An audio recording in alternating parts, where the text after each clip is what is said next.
Manufacturability testing is the automatic testing of your sheet metal CAD parts with your machine tool bend processes to determine if they can be successfully fabricated before leaving engineering. This process includes identifying all the entities contained within a sheet metal part and storing this information in the Global Edge database. This entity data is then compared with the matching bend process. As the comparisons are calculated by the Global Edge software, results are generated to determine if the part can be successfully fabricated with your bending machine tools.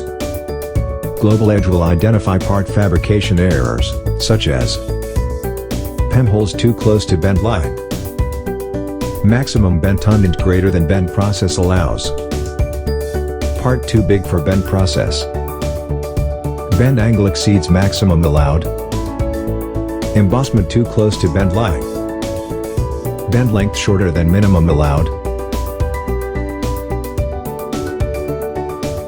Manufacturability testing helps eliminate shop floor rework, and can help your company save thousands of dollars by heading off mistakes before reaching the shop floor.